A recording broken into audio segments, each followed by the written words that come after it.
का मामला, लेकिन आपको जरा जम्मू की तस्वीरें भी दिखाते हैं। नौजवानों पर आज एक बार फिर लाठी चली है और रोजगार मांगने के लिए जो नौजवान सड़क पर पिछले कई दिनों से था, आज एक बार फिर पुलिस की बर्बरियत, पुलिस की ताकत का इस्तेमाल जो आप देख रहे हैं हुआ है।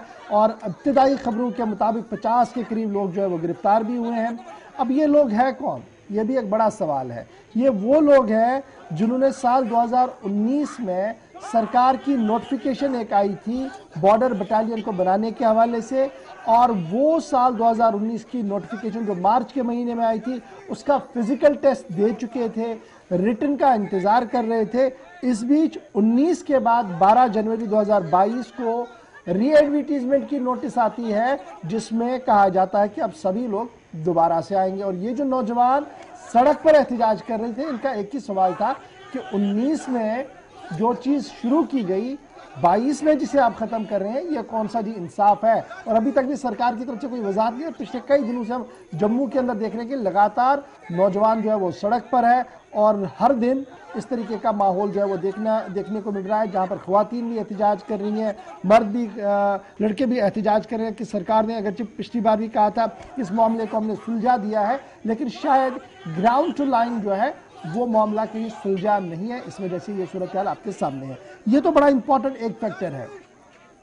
अब ये जो नौजवान सड़क पर है ये क्यों है? क्या वाकई तौर पर जम्मू कश्मीर के अंदर बेरोजगारी बढ़ रही है? एक बड़ा सवाल है। सरकार के दावे हजारों करोड़ रुपए की इन्वेस्टमेंट, इंडस्ट्रियां स्ट्रीमलाइन करने की बातें वो सब सही हो सकती है, लेकिन सीएमआई के अदाद-ओ-शुमार जो डाटा हर महीने आता है वो एक बार फिर हमें इस बात पर सोचने की ओर मजबूर कर रहा है क्या वाकई तौर पर जम्मू कश्मीर के अंदर बेरोजगारी खत्म हुई है। तो पता लगता है सीएमआई के डाटा के साथ कि टॉप 5 स्टेट्स जहां पर बेरोजगारी उरूज पर है वहां पर तीसरे नंबर पर जम्मू कश्मीर है। मुल्क के अंदर बेरोजगारी की शरह कंट्रोल हो रही है, इसमें कोई शक नहीं है। जहां 13-14% थी वो अब 7.0% पर आ गई है पूरे मुल्क के अंदर, लेकिन जम्मू कश्मीर अभी 15.0 पर पिछले 2 महीनों से लगातार है जी। इससे पहले थोड़ा ज्यादा थी, 18-19 तक भी चली गई थी, 20 तक भी चली गई थी, लेकिन 15 अब आ गई है जी। और पिछले कई महीनों से कंटिन्यूसली अब 15.0 पर है। हरियाणा 23.4 पर है और हिमाचल प्रदेश 13.9 पर है, राजस्थान 18.9 पर। यह हिमाचल और हरियाणा का मैंने इसलिए जिक्र आपके सामने रखा क्योंकि लगातार ये माना जाए कि नेबरिंग स्टेट्स है और वहां पर किस तरीके से नौजवान रहते हैं, क्या कुछ करते हैं जी, एवेन्यूज है नहीं है, लेकिन वहां पर भी बेरोजगारी जो है वो तेजी के साथ बढ़ रही है और जम्मू कश्मीर 15.0% पर है। जरा इस पर गुफ्तगू करते हैं जी, ये क्या कुछ चल रहा है और क्यों ऐसा हो रहा है। मेरे साथ अभिजीत जसरोटिया साहब ज्वाइन कर चुके हैं, भारतीय जनता पार्टी के तर्जुमान भी है, जम्मू से इस वक्त मेरे साथ है। अभिजीत जी बहुत शुक्रिया सर ज्वाइन करने के लिए। सबसे पहले जरा इन्हीं बच्चों की बात करते हैं जो लगातार प्रोटेस्ट पर है और लगातार मेरे ख्याल से लास्ट टाइम एक एडमिनिस्ट्रेशन की बात भी हो रही थी कि जनाब स्ट्रीमलाइन हो गया जी सर, अब इन्हें एहतजाज की जरूरत नहीं है। क्या हुकूमत या इंतजामिया एडमिनिस्ट्रेशन इन्हें समझाने में नाकाम हुई है, या ये जो बच्चे, ये जो बहनें हमारी हैं सड़क पर हैं, इनकी डिमांड जेन्युइन नजर आ रही है? देखिए, इसके अंदर तो इन्हीं को कॉल लेनी है जिनके साथ बात हुई है और जो कुछ भी उन्हें ठीक लगेगा उसके ऊपर जरूर कुछ ना कुछ कार्रवाई की जाएगी और होनी भी चाहिए। अगर इसमें किसी के साथ भी कोई नाइंसाफी हुई है तो उसको प्रॉपर ढंग से टैकल करना यूटी एडमिनिस्ट्रेशन का भी काम बनता है और सबका बनता है, दायित्व बनता है इसके अंदर। तो किस तरह से इसको किया जाए ये जो जरूर उन्हीं का देखना एक काम है। और रही बात जो अभी आप सीएम इंडेक्स की बात कर रहे थे, तो इसके अंदर अगर हम पूरे हिंदुस्तान का आंकड़ा देखें तो कहीं ना कहीं हिंदुस्तान में जो अनएम्प्लॉयमेंट है वो अब कंट्रोल हो चुकी है काफी हद तक। और जो जनवरी का महीना रहा ये सबसे ज्यादा एम्प्लॉयमेंट जनरेट जनवरी में हुई है, ये कोरोना के बाद की मैं काल की जो आपसे बात कर रहा हूँ। और जेएंडके के अंदर जहां अभी आपने जो ये आंकड़ा दिखाया 15% का, नो डाउट ये आंकड़ा बहुत ज्यादा है, ये मैं भी आपसे एग्री करता हूँ।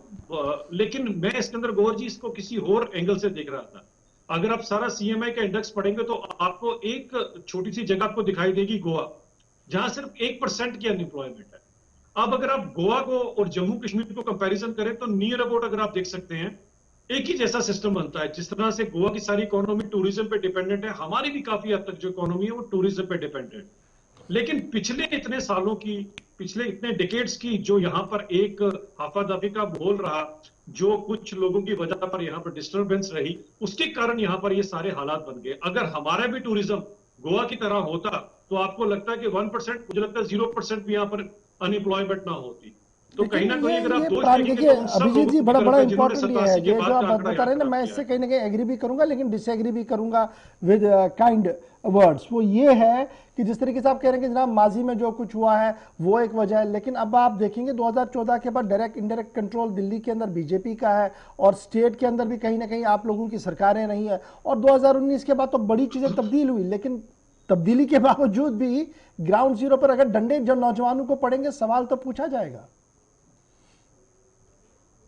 देखिए, ऐसा नहीं है कि अगर आप 2014 की बात करें, 2014 के बाद ही जम्मू कश्मीर को हमारे उसके लिए हमारे को आप कसूरवार ठहराएंगे, ऐसा नहीं है। 5 अगस्त 2019 के बाद वो ऐतिहासिक दिन जब पुराने उस संविधान से हमें निजात मिली और पूरी तरह से हिंदुस्तान का संविधान यहाँ पर लागू हुआ, उसके बाद चीजें बदलना शुरू हो गई हैं आपके सामने।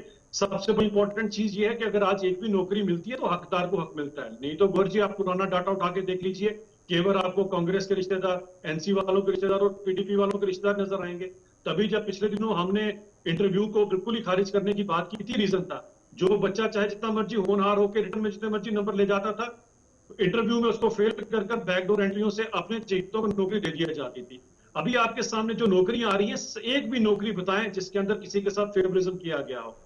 हकदार को हक मिल रहा है, गरीब के बच्चे को हक मिल रहा है, जिसको पढ़ा लिखा है, जो 50,000 बाकी में नौकरियों से का जो आगे वादा, होनहार है, उसको दिया जाए। नहीं नहीं, एक बड़ा इंपॉर्टेंट सवाल है जी। 50,000 नौकरियों का वादा पहले पार्लियामेंट के अंदर किया गया, फिर वो घटते घटते 5,000 तक आ गया। अब जो पब्लिक सर्विस कमीशन के पास बच्ची कुची पोस्टें थी वो भी वापस ले गए। बच्चे नाराज है कि हमने पैसा भरा, उसका भी कोई हिसाब नहीं है। आखिर चला क्या रहा है, चला कौन रहा है इस निजाम को? क्या आपको नहीं लग रहा कि ग्राउंड जीरो की जो रियलिटी है उससे बहुत दूर अफसर बैठे हैं जिन्हें पता ही नहीं है कि जम्मू कश्मीर के अंदर क्या कुछ चल रहा है? देखिए गौर जी, जहां तक रही बात, इन्होंने जो एडवर्टाइजमेंट्स को जो 2019 का इन्होंने विड्रॉ करने की बात की है, उसके अंदर कुछ ना कुछ एक लद्दाख की भी काफी पोस्टें थी जो उनको भी लद्दाख को डाइवर्ट कर दी गई हैं। तो उसके बाद इनको फिर से रीएडवर्टाइजमेंट किया जा रहा है, इन सबको रीएडवर्टाइज करने के बाद। तो और यहाँ इसके पे अंदर ये एक जो सबसे जिन बड़ा लड़कों हक को जो आज बनता डंडे है, पड़े, ये भी तो रीएडवर्टीजमेंट का सुनिए, ही नतीजा है ना जनाब। ये कह रहे हैं ना हमने तो मैं फिजिकल भी पास किया लेकिन डंडे पड़ रहे हैं आज। वहां पर लड़के कह रहे हैं हमने तो जनाब पैसा भरा है, फॉर्मेलिटीज हुई है, आज आप अचानक से कह रहे हैं हजारों करोड़ रुपया सरकारी खजाने में आने के बाद रीएडवर्टीजमेंट हो रहा है जी। मजाक तो है ना नौजवान के साथ, देखें उनके सेंटिमेंट्स के साथ देखिए खेला जा बात, रहा है। मैंने कहा इनके केस को अगर हम थोड़ा साइड पे, अगर हम इसको, ठीक है इनका केस जो है अपनी जगह पर, जो इनका होगा उसके ऊपर जरूर सरकार को डिसीजन लेना चाहिए। लेकिन एक चीज आप समझे, जब 5 अगस्त 2019 के उस दिन के बाद क्या जो रेफ्यूजीज थे उनको उनका हक मिला है, वाल्मीकि समाज को हक मिला है और गोरखा समाज को हक मिला, क्या इन लोगों का हक नहीं क्या बनता उन यही पोस्टों चार के जम्मू अंदर? कश्मीर में रह और रहे हैं, अगर आप बाकी एक चीज बाकी किसी को देखें, रहने का हक नहीं है? नहीं बिल्कुल नहीं, मैं कहता हूँ फिर सभी को हक मिलना चाहिए, लेकिन हकदार तो को हक आप मिलना ये चाहिए ना। कहेंगे कि 4 लोगों को 2004 हमने से दिया, लेकर 80 आज लोगों तक, को हम छोड़ रहे हैं जी, ये हम तो इसके पीछे पड़े। ऐसा लग रहा कि ये तो वोट बैंक पॉलिटिक्स है फिर। अरे गौहर जी बात बताएं, 2004 से कई ऐसी पोस्ट थे जो एडवर्टाइजमेंट कर कर आपने किसी को किसी को लिटिगेशन में फंसा कर रखा है, कहीं पर किसी और चीजों में फंसा कर रखा है। रिजल्ट ना मुझे मिली ना आपको मिली तो अनएम्प्लॉयमेंट ही बढ़ेगी। जब आप उसको रीजनरेट करेंगे तो कम से कम आप हकदार को हक भी मिलेंगे और नए लोगों को भी अवसर मिलेगा उसके अंदर आने का। और जो आप नई बात कर रहे हैं, तो 3,000 की भर्ती तो अभी होने वाली क्लास 4 के अंदर, जनाब जिसकी इससे एडवर्टाइजमेंट इससे भी आपके पहले सामने आ कितनी चुकी है, तो ऐसा नहीं है। अभिजीत जी, चूंकि ये करना सरकार ने, लेकिन मैं इसलिए आपसे पूछ रहा हूं, आप डायरेक्टली इंडायरेक्टली दिल्ली के अंदर है, बीजेपी गृह मंत्री साहब बीजेपी के हैं, इसलिए वहां से फाइलें होकर जाती हैं, हर एक डिसीजन वहां से होकर आता है, इसलिए बार बार सवाल पूछा जाता है। सवाल तो ये भी है ना कि ये जो 15,000 से 25,000 लोगों को क्लास 4 की भर्तियां करनी थी, आपको याद है ना कब अनाउंसमेंट हुई थी? 15,000 से वो 3,000 तक आ गई हैं। अब न जाने ये 3,000, 2,000, 1,000 में कब आकर लोगों को भूल भी जाएगा बाद में। सवाल तो ये भी एक बड़ा है। सवाल उन लोगों का भी है जिनको लेकर 15-15, 20-20 साल से जो सीआईसी ऑपरेटर्स हैं, जिनकी फाइलें आज दोबारा धूल चाट रही है, कोई सुनने वाला नहीं है। डिप्रेशन में नौजवान जा रहे हैं। मैं सिर्फ ये आपसे इसलिए जानना चाहता हूं क्योंकि आप युवा है, आप इंटरेक्ट करते हैं लोगों से और आपको भी ये पता है कि डिप्रेशन बढ़ रहा है लोगों के अंदर। गौर जी मेरे को सिर्फ 2 मिनट दीजिएगा मेरी पूरी बात कंप्लीट करने में। देखिए एक कहीं ना कहीं जम्मू कश्मीर के अंदर मैं भी इसी दौर से गुजरा हूं, अनएम्प्लॉयमेंट के इस दौर से। मैंने भी उस जमाने में सभी इंटरव्यू दिए, और कहीं कहीं ऐसे एडवर्टाइजमेंट जिसका हम इंटरव्यू देके भूल, जिसका हम एडवर्टाइजमेंट का फॉर्म फिल करके भूल भी जाते थे, 7-7 8-8 साल पता ही नहीं चलता था कि वो कब आई नौकरी और किसको मिल गई। मैंने वो टाइम फेस किया हुआ है, तो मैंने प्रैक्टिकली ये चीज मैंने सही हुई है। लेकिन एक चीज समझे, कहीं ना कहीं हमें जम्मू कश्मीर में लोगों को अपना माइंडसेट चेंज करना पड़ेगा। ये जो सरकारी नौकरी वाला हमारे चीज ढूंढते हैं, आप बताएं क्या सबके लिए सरकारी नौकरी पॉसिबल है? जनाब हम तो कहते हैं ना कि आज देखिए सरकार कि क्लियर अवसर किस कट तरह से पॉलिसी बढ़ करके रहे हैं। हम नहीं दे सकते हैं, यही तो मैं मसला है। बताएंगे, न मैं माजी आपको में बता रहा हूं, सरकारें कह पा रही देखिए, हैं, न आज आप कह पा रहे हैं सीना ठोक के कि हम नहीं दे पाएंगे। जी आपने कुछ और बंदोबस्त करना पड़ेगा।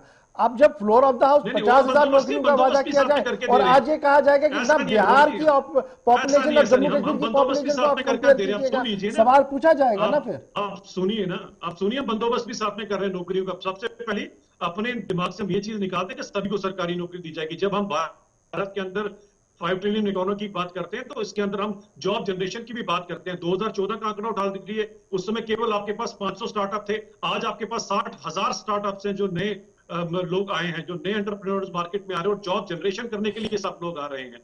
टाइम बदल रहा है हर एक चीज का। कैपेक्स बजट जो इसमें ही आया, आपका नया बजट है 7.2 अभिजीत जी, लाख करोड़ की इन्वेस्टमेंट हो रही अभिजीत है। जी, और जब भी कैपेक्स का ये डाटा आता है, अभिजीत उसमें जी, 40% की, अभिजीत जी, उसकी ये 40% की एम्प्लॉयमेंट जनरेट होती है। बजट फिगर्स अच्छी लगती हैं सुनने में। इंडस्ट्री के लोगों से जाकर पूछिए ना इंडस्ट्री का हाल।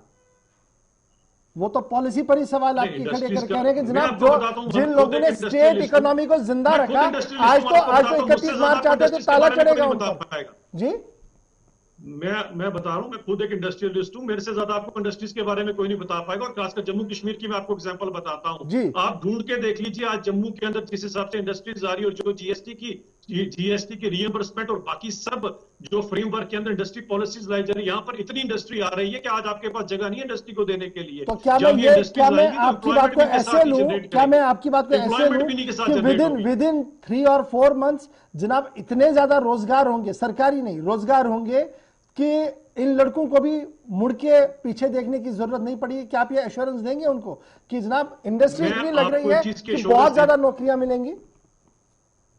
मैं आपको एक चीज एश्योरेंस देना चाहता हूं, और ये जरूर मेरी तरफ से सुनिए, कि एक ऐसा वक्त आने वाला है, अगर आप दुनिया के टाइम सारे फ्रेम आंकड़े बताइए ना, उठाकर वक्त आ रहा है, वो तो हम देखें, 47 से जितने सुन रहे थे, टाइम फ्रेम वक्त बता आएगा रहे जी हैं ना आपको, इंडस्ट्री टाइम लगेगी फ्रेम भी जम्मू बता रहे कश्मीर हैं। के अंदर। टाइम फ्रेम बताए, जादू की छड़ी नहीं होती। जब कोई यूनिट लगता है, उसको यूनिट को खड़े होने में ही 6 महीने साल लग जाते हैं। फैक्ट्री किसी ने खड़ी करनी है तो आप एक चीज समझे कि आने वाला टाइम कैसा, आने वाला भविष्य कैसा है। आने वाला भविष्य ये है कि कोई भी लोग जो होंगे मैंने सरकारी नौकरी की तरफ ना 2022 जाके को भी प्राइवेट नौकरी की नौजवानों तरफ को जाएंगे। इंतजार करना होगा। बस सवाल यह है कि 2022 इंतजार कीजिए, 2023 के मिडल तक हम आपको नौकरियां फराहम कर सकते हैं। बहुत बहुत शुक्रिया जी अभिजीत जी हमारे साथ ज्वाइन करने के लिए, राब्ता कट गया जी। लेकिन जरा सीधे अपने नुमाइंदे के पास भी चलते हैं जी, अनिल मेरे साथ है। अनिल बहुत शुक्रिया जी ज्वाइन करने के लिए। फटाफट जरा अपडेट कीजिएगा, क्या नौजवान छोड़े गए या अभी थाने में ही है? 50 के करीब नौजवान जो गिरफ्तार हुए थे रोजगार को लेकर, सरकार से मांग कर रहे हैं कि जनाब हमारी नौकरियों का बंदोबस्त कीजिएगा, डंडे ना मारिएगा।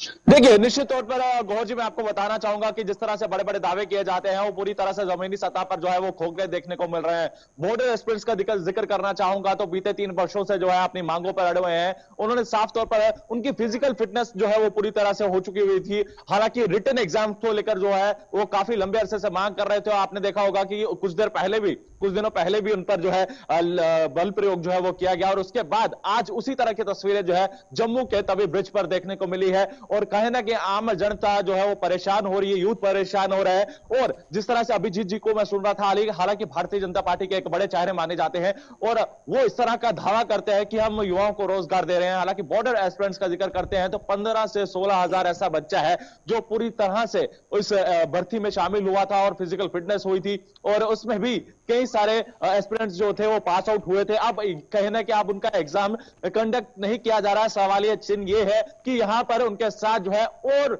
जो 5+ % जो है जो उनके साथ जोड़े जा रहे हैं। उनका यह कहना है कि हालांकि हम पिछले 3 वर्षों से इस लड़ाई को लड़ रहे थे तो हमारे एग्जाम्स को जो है वो कंडक्ट नहीं किया जा रहा था, और लगातार इन एग्जाम्स को जो है डिले किया जा रहा है, और उसी वजह से आज भी सड़कों पर उतरे हैं। हालांकि कई लोग जो है ये बताइएगा अनिल, आप तो इनसे बात कर रहे तो क्या डिस्ट्रिक्ट एडमिनिस्ट्रेशन से, स्टेट एडमिनिस्ट्रेशन से कोई कम्युनिकेट इन्हें किया जा रहा कि आप सड़क पर ना आइए, आप बैठिए, आपके मसले को ढूंढा जाएगा, हल निकाला जाएगा, आप थोड़ा इत्मीनान रखिए? क्या कोई एश्योरेंस इन्हें मिल रही है? देखिए, निश्चित तौर पर इनकी बातचीत हुई थी, हालांकि इनको बुलाया गया था, इनसे बातचीत हुई, हालांकि डिस्ट्रिक्ट एडमिनिस्ट्रेशन से जो है वो बातचीत हुई थी, डॉक्टर राघव लंगर जी से बातचीत हुई, उनसे भी बातचीत करने के पूरे प्रयास की। उन्होंने ये कहा था कि एक बार हम गवर्नर साहब से मिलना चाहते हैं और मुलाकात करना चाहते हैं, अपनी मांगों को रखना चाहते हैं, मगर कई मुश्किलातों के तहत ही सिर्फ डिवकॉम जम्मू से जो है वो बातचीत हो पाई थी। हालांकि इनको और भी लगातार कई इनकी सारी मांग है पार्टियों कि का ये जो है गवर्नर साहब से मिलना चाहते हैं, लेकिन अभी तक 1 महीने का वक्त हो गया है, अभी तक इनकी रसाई गवर्नर हाउस तक नहीं हो पा रही है। ये एक बड़ा सवाल है कि नौजवान गवर्नर साहब से फरियाद लगा रहा है, लेकिन शायद गवर्नर एडमिनिस्ट्रेशन गवर्नर साहब तक ये बात ही नहीं पहुंचा रही है कि नौजवान जनाब सड़क पर है, आपसे मिलना चाहता है। जी, निश्चित तौर पर इसी तरह का एक सवाल है। हालांकि पूरा जम्मू कश्मीर क्या, हालांकि आपने देखा होगा कि प्रियंका गांधी वाड्रा की तरफ से जो है वो ट्वीट किया गया था, हालांकि उन तक ये पूरा मैसेज पहुंच चुका हुआ था, या क्या यहाँ की एडमिनिस्ट्रेशन का जिक्र करते हैं या फिर यहाँ के लेफ्टिनेंट गवर्नर मनोज सिन्हा जी का जिक्र करते हैं, क्या उन तक ये वीडियो नहीं पहुंच रही है? लगातार चैनल्स पर हमने चलाया और उसी के बाद डायरेक्ट प्रियंका गांधी वाड्रा का ट्वीट आना, ये बहुत एक सवाल चिन्ह था यहाँ की एडमिनिस्ट्रेशन पर। क्यों बॉर्डर एस्पिरेंट्स की बातों को नहीं सुना जा रहा है? क्यों ऐसा, क्यों बच्चों के साथ जो है जो एस्पिरेंट्स थे बहुत बहुत शुक्रिया जी अनिल हमारे साथ ज्वाइन करने के लिए। जम्मू से प्रियंका वाड्रा गांधी यानी दिल्ली तक तो आवाज आ रही है, लेकिन राजभवन जो सिर्फ चंद किलोमीटर की दूरी पर है, वहां की प्रशासन को शायद इन बच्चों की फरियाद नहीं सुनाई दे रही, क्योंकि मिलना चाहते थे, मिल के बात रखना चाहते थे। आज ये पंगा ही नहीं होता अगर मीटिंग हुई।